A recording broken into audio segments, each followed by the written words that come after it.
Hi, my name's Andy Tidy and welcome to another history walk. Today's video comes from Brentford. Brentford is the point where the River Brent joins the River Thames. And for all you canal travellers, it's the point where when you come down the tidal river from Teddington, you bear off sharply to the left at the monument you can see just above me, and you move into the safer waters controlled by CRT. Brentford is a town with a long history. Its origins go right back to the Roman days, and it was used as a key staging post onto the Roman road system. I'd better get on with this video because the river is currently flooding, and in an hour or two it'll be right over where I'm standing. And the fact that I'm standing on the foreshore is quite a crucial piece of the Brentford jigsaw. You see, this was the point where you could cross the River Brent, initially by a ford, and you could also cross the River Thames, and at low tide it was little more than 3 feet deep back in the 1200s, 1300s. And because it was the first shallow crossing upstream from London, it meant this was the site of quite a lot of key battles. King Canute, the famous one who reputedly told the tide to go back, he crossed the Thames here twice as he was being routed and ended up back in Kent. The same sort of battles were fought during the Civil War in the area. And the bridges over the River Brent have also been quite crucial in the town's development. They started off with a rickety wooden affair, then they built it in about the 1600s into one of stone. It was quite narrow. They built it again and it fell down, and it still wasn't big enough. And in the end they built the current one about 100 years ago. But actually, when you look underneath it, even that's been widened out to give a bit more space for traffic. But one of the landmark events in the life of Brentford was the opening of the Grand Junction Canal. For the first 3.5 miles, it borrowed the course of the River Brent. And the first thing any relieved boater coming off the downstream Thames will see is the big sign saying, "Welcome to Brentford Locks." There only used to be one lock, but this site was so amazingly busy in the early 1900s they had to build a second. The original lock chamber is the one on the right as you look at it as you come up the River Brent, but that's the one you generally don't use. The lock keepers will tend to bring you in through the newer one on the left. Beyond these first locks, then the Brent becomes semi-tidal, and it's an absolute hive of industry. But before we leave this confluence of the River Brent and the River Thames, I've got to mention Brentford Dock. Brentford Dock occupies a location just behind me and round the corner. It was built in 1859, designed by Kingdom Isambard Brunel, and it was the interchange basin between the Grand Western Railway and the Thames lighters.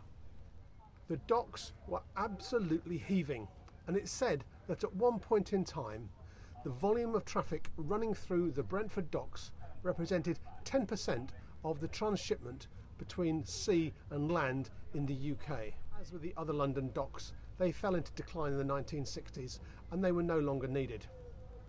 So after they were abandoned and the railway sheds were dismantled, a smaller basin was left as a marina and a housing development was built around it.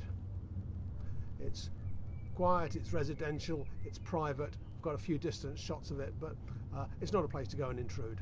So let's go and take a walk up the River Brent, up as far as the basins above the gauging lock, and see what we can find. So of the two locks at Brentford, this is the original one, the downstream one, the one which is generally used by boaters and manned by CRT for 2 hours either side of high tide. It's the one to the left. When the Brent was first made navigable, these locks didn't exist. They were added in later on in order to give enough water for boats to move up and down the section between here and the gauging lock. And when you look at the water levels downstream from the locks, you can see why access is only allowed, in fact possible, for just a little while either side of high tide.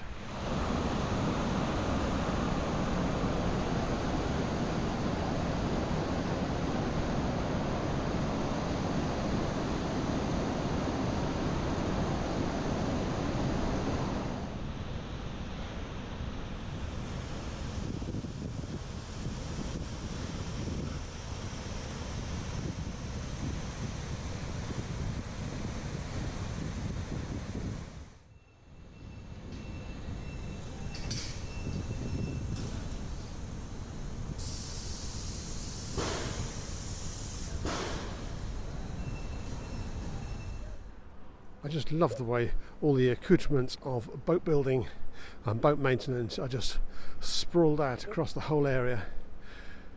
Dry docks, pontoons filling every square foot available.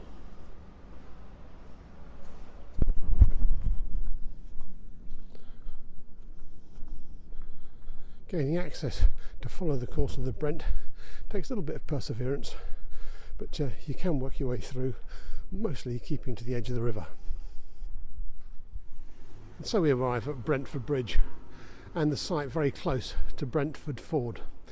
The bridge over here has been rebuilt many times over the years, the current one in the early 1900s with a later addition strapped on the sides to accommodate a wider road. So we've arrived at the Brentford gauging lock. This was probably the most intensively used part of the Grand Junction Canal anywhere on the system.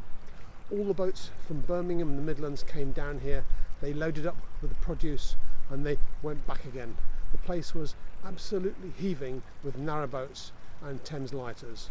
What you see behind me is the gauging house. This was the office and the controller for all of the weighing to see how much goods were being carried and how much the tolls needed to be charged. The building was built in 1911. It's a listed building and it contains a small museum, and that's open on Friday mornings. In this instance, the lock chamber immediately behind me is the original, and that's the one that you still use when you lock up today. The one behind, nearer the toll house, that was the new one built in the early 1900s to cope with the phenomenal volume of traffic moving up and down this waterway. Just behind the camera there is a short arm leading in at 45 degrees from the gauging lock. The last purpose for that dock was to receive in the lime juice from abroad, put it onto canal boats and to move it up to Broxmoor, ready to be used by roses to turn into lime cordial.